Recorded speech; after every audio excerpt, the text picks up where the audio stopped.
Cracking everyone, I'm Venomous. This is Nerchio versus Neeb, Game 3. It's on Echo, and it appears as though Neeb is going to be fast expanding. He's going to be going Gateway. This is the standard opener for Protoss. It allows them to get the Mothership Core very quickly. Neeb, of course, is down here in the bottom right of Echo as the American Protoss. His opponent, going Pool Gas, expand, is Nerchio, the Polish Zerg. Now Nerchio is extremely good, as we see Neeb blocking off the first natural expansion here, so Nerchio is going to have to go sleep on the couch essentially and take his first expansion at his third. Neeb peeks into the main and he sees, okay, well, he went spawning Pool Gas anyway, so it's not like he was waiting to go hatch first, so I'll cancel the pylon. And in the meantime, Neeb has taken his own expansion and he's about to complete his wall off. There it is, the Cyber Core. Of course, Zealot will go right there. One gas in the main, and in typical Neeb fashion, he has 16 workers on minerals, like it is the law. Ling speed just now starting up for Nerchio, our Polish prodigy. Nerchio is known as a guy who has won a ton of online tournaments. And his dominance online is really something that I think people can hold in a high regard, because now that he's done substantially well at several different offline tournaments, his offline results can't really be questioned. And I feel like once you do so well offline, it kind of substantiates your offline results. Like, there are a plethora of good online players who play well exclusively online but not offline. But we can see after Nerchio has continued to succeed, of course he won a tournament back in the day, I believe it was a Home Story Cup, and he has been tearing it up in Legacy of the Void. To me, this kind of means that all of Nerchio's successes in the Go for SE2 Cups substantiate the fact that he's a good player. Neeb has a Twilight on the way. It's about halfway done, a little over halfway. The Adept phases forward here. Nerchio has slow Lings. And the Adept is really just poking. It does see the hatchery is producing something, so could be a Queen, it could be Burrow, it could be Overlord Speed, which is what it actually is. Just finished there, Overlord Speed. This is usually indicative of drop play, as we see Nerchio pressuring the front door here. A second Adept is just finishing here for Neeb. Of course, he retreated the other one, loses the initial one at the wall, and that's trouble, folks, because now Nerchio gets to run into the main. Let's look at his vision, and that's scouting information. Now granted, it's not the biggest tell in the world because a Stargate is coming up at the natural, but it is kind of unnecessary information. A lot of people like to compare StarCraft 2 to chess, as we see a Roach Warren coming up for Nerchio. This is something that I hear out of the mouth of people who don't really know a lot about the game, and it's really the only comparison that people who play StarCraft can make to normies. It's like chess because it's a strategy game with lots of thinking.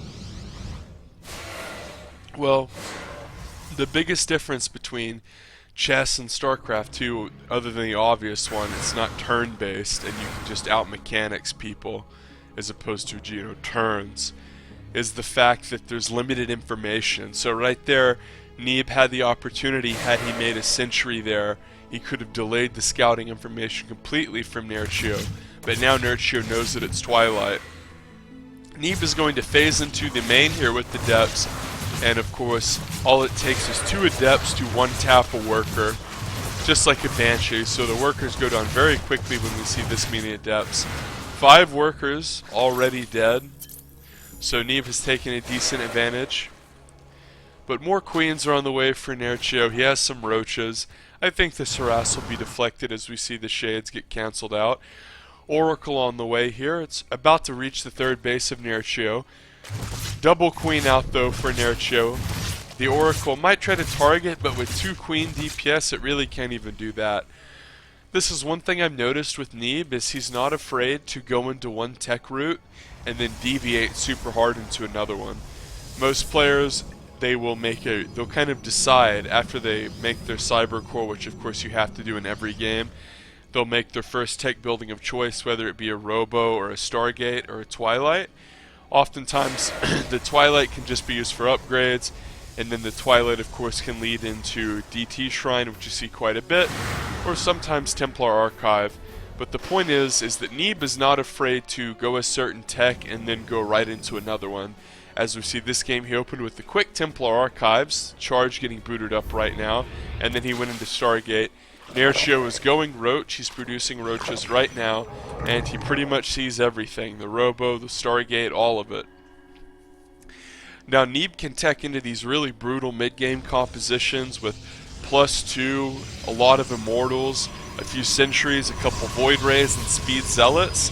And it sounds like a weird comp, but whenever you get all 3 tech trees, it's this bizarre thing you can do to Zerg where you can really crush them with that composition. Roaches are moving out here for Nerchio, and if we look at Nerchio's vision, he does know that Neeb has a third. The income says that Neeb is ahead, so Neeb is doing very well. This is one thing that Neeb does, is he will take relatively quick thirds and then do these tech-based builds that kind of keep Zerg on the back foot and keep them transitioning, or sometimes Zerg will see the tech switch and say, okay, well, I'll just drone. Well, Neeb is actually the kind of player who will take a third and just make workers right next to Zerg and play that way, which is abnormal. Oftentimes you see Protoss players, they are more apt to try to pressure off of 2 bases, maybe even do 2 base all-ins, but Neeb is not afraid to take quick thirds. We saw in the last game of the best of 5, he actually took a quick third and lost it and managed to win anyway. Nerchio is teching into the speed Hydralisk here. This is a great move. Notice he is researching Roach speed and Hydra speed at the same time. Now the way that Roaches and Hydralisk interact is very interesting. Roaches don't do a lot of damage, but they have 145 HP, and they're very beefy units. And Hydralisks do a lot more damage, but they have a measly amount of hit points. So what we see Zerg do is a very textbook unit composition, is you go Roach Hydra. And 50-50 is a good mix, but Zerg really wants to get away with making as few Roaches as possible because the Hydras do far more damage. And the idea is that the beefy Roaches tank up the damage, the Hydras do a ton of damage from the back, and you really hit Protoss where it hurts. Now these compositions excel against Protoss compositions that don't have Colossi. Colossi really counter Roach Hydra, especially with the few force fields. Now, Templar are also very good against Hydralisks, so we have Templar out here for Neeb. He is researching Storm. A huge point of contingency in the first game was the timing of Storm, and we see in this game Storm was going to finish before Nerchio does get to attack. Nerchio is teching into Lurker Den. He's continuing to make Hydras. He's single upgrading, and Neeb has a Warp Prism in an awkward position here. And he's trapped between a rock and a hard place, and he loses a full Warp Prism. So that is a blow for Neeb. Now obviously it's bad to lose a Warp Prism, and it is bad to lose all of those units within the Warp Prism. Bad observing there as we see a Hallucinated Phoenix. But the most important thing about a Warp Prism is the threat it provides. And what I mean by that is we see 2 more gateways come up in the main for Neeb. Is if a Zerg has to worry about a Warp Prism being near their main base, then that means that whenever they move out with this slow Roach Hydra army, they have to worry about 11 Speed Zealots and a few Dark Templar being warped in their main, and that means even if you do severe damage across the map, they could lose. So killing that Warp Prism is so valuable for our Polish Zerg, who is ahead in supply, and notice he does have that ideal composition where he only has as many Roaches as he dares to make and a ton of Hydras. So this will be very good unless the Hydras get stormed. And it appears as though Nerchio might move over to the 4th base. The Polish Zerg is going to aggress onto this 4th base. Here come the high temps. They're going to get sniped because they don't have high ground vision, of course. Neeb had to have units on the high ground, so he loses a few high temps. But Nerchio's like, oh crap, we see a few force fields going down by the third of Neeb, so good defense by Neeb. He is still down in supply. An absolutely brutal 10 lurkers being warped in, and by warped in I mean morphed in from Nerchio. He's about to have +2, and 10 lurkers with +2 do an insane amount of volley damage. And that is something that High Templar can't really compete against like Colossi. We can see Nerchio's going to set up his lurkers by the third base, and Neeb knows he's probably just going to go for it. Balls deep here, he throws down a Revelation. Exciting stuff here, double storm. Nice play there from Neeb, another storm coming down. But it's kind of petering out here for Neeb. His lurkers do a ton of damage. They really gut the gateway units. The Immortals live in, oh my goodness, a money stasis ward there for Neeblet, because those Zerglings were about to encroach upon these incredibly weak Immortals that had lost their shields. And the lurkers burrow on the high ground by this fourth base. Neeb is in some trouble here. Another Psy Storm goes down. Nice play from the American Protoss. And he's going to scare off some lurkers as Nerchio's actually getting even in supply now. He's still making Hydraling. Ling harassment here from Nerchio, but Neeb is a good player. He's not the kind of guy to lose a bunch of workers to harass. Hydraling is a mid-game composition, ladies and gentlemen. If Protoss continues to tech up and upgrade, eventually Hydraling, even with lurkers, will kind of peter out here, especially if Neeb puts down a robotic support bay, really stabilizes and gets +3, gets a few Colossi out. But Nerchio really wants to bust Neeb here. As we see, Neeb is actually ahead in supply at this point. Neeb, of course, was being pressured for an extensive amount of time. He got a nice Revelation down just then. So it's going to be very difficult for Nerchio to catch Neeb off guard. The best way for this composition to be utilized is to catch Protoss off guard, have them overstep their boundaries and allocate a lot of their army over at, say, this location, and then you hit them with a ton of lurkers right here. You burrow your lurkers in a great position. But we can see Nerchio has all of these units tagged with Revelation. That means that there is vision here for Neeb. If we look at Neeb's vision, yeah, he sees this. He sees the units moving over here. See how big of a deal that is? That's basically like having map hack. He knows exactly where Nerchio wants to go, and that really sucks for Nerchio, because Neeb is about maxed here, and Neeb is about to have +3 too. Remember, Nerchio was playing this mid-game base style, single upgrading. He's going to be out-upgraded by Protoss here, which is brutal. A few lurkers come down, and a storm comes down to try to kill the Lings, and it does. But we can see Neeb is going to move in here to the fourth base. He throws a Revelation down to look for lurkers. The lurkers are going to move in a little later, and lurkers obliterate zealots, guys, especially if the zealots don't charge in and they group up like how they are right now. A couple lurker volleys with +2 will rip through them all. Notice that, of course, Neeb is getting just attack upgrades, which is the standard for this matchup. But lurkers are very scary against zealots. Protoss can't really afford to run in or dilly-dally back and forth. Nerchio, of course, has +2 on his lurkers, which makes them even better. Lurkers burrow here. They're kind of up here at the north side, though, so this hatchery will be focused down. Immortals do an incredible amount of damage, and a Psy Storm going down to make them think better of it. And some harassment is going to occur over here. A lot of drones do die. If we go to the drones killed, Nerchio has lost 26. And Neeb is making excellent use of Echo here, which is an extremely close, claustrophobic map, often considered bad for Zerg. But the Zerg is going to move around the middle of the map, and if Neeb gets caught up here trying to go up a ramp into lurkers, it could be bad. But the Hydras weren't ready to sandwich. They are very slow off of creep, even with the range, or the speed upgrade. +1 melee is about to finish, and that's very valuable for Zerg. Tempests have been started for the Protoss player Neeb here. Nerchio has some lurkers, but at this point Neeb has a huge economy. He's working on this low base, he's going to warp in some units, and he's going to fight here as we see more Psy Storm going down on the Hydras. Hydralisk, plain and simple, cannot sit in Psy Storm. They're like a bitchy girl, they just refuse to sit in the rain.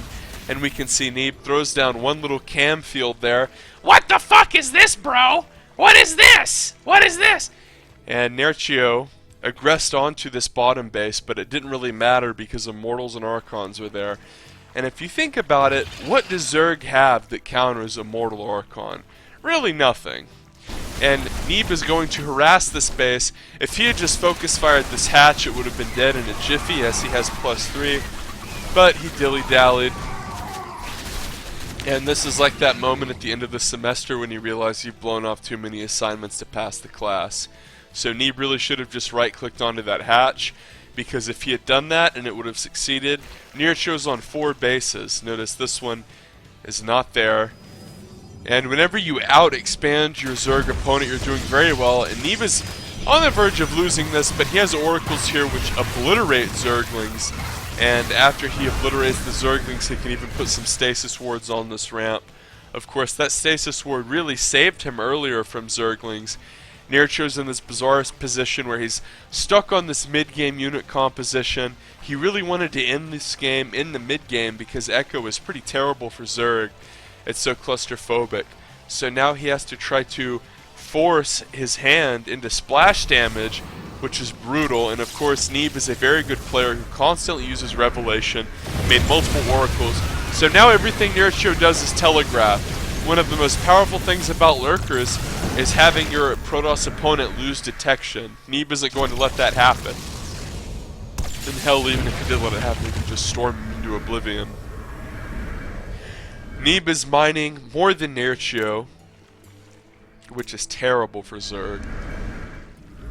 Neeb is maxed, he's in the driver's seat, he's going to aggress onto this hatch. Look how quick that dies with +3 immortals, that is insane. Hydras are going to be the choice here for Nerchio at the bottom expansion. Notice Neeb was putting up a lot of cannons. This is a great move, but it should have been done a little bit earlier. As we see the immortals coming down here. Probes trying to be evacuated, but they're going to die before they can get out. That's Benghazi. And this 4th base, not the 4th base, the 5th base is going to die here for Neeblet. And suddenly Nerchio made the best out of a bad situation and took a base. Neeb presses forward here. Look at that Archon. My goodness. He's firing like a 50 cal. It's very hard to push up into Lurkers until you have the, whatever it is, ludicrous range, 10 range Tempest. Which is kind of like the Protoss Broodlord. Make sure you like the video if you haven't already and subscribe and click the bell notification, as we see a huge revelation onto the army of Nerchio, and I can't underestimate or understate how big of a deal this is. If we look at Neeb's vision here, he knows just where Nerchio is. It's not a big deal. The Lurkers aren't going to catch him off guard. He can just throw his storms down and poke and prod with the Tempest. Look how many Tempests Neeb has. He's even bothered to research +1. +2 is about to finish. And at this point, even though Hydras are actually good against Tempests in a straight-up fight, Hydras are actually really bad against Tempests when they get smashed with Revelation. And there's Size Storm High Templars right under these Tempests. Notice as soon as Nerchio tries to run up, Storm comes down, but at this point I think all the High Templars are dead. Actually, there's 4. I was wrong. And we can see another Storm come down onto the Lurkers. Of course, the Lurkers are the money units, and the Storm just rips apart Hydras. Hydras are going to aggress forward under the Tempest, but Neeb is in the driver's seat here, guys. He's out mining Nerchio, and there's the game. So Neeb takes a 2-1 lead. If you like that, favorite the video. If you like that, leave a like rating. If you like that, leave a comment and say, man, I can't wait to see Game 4.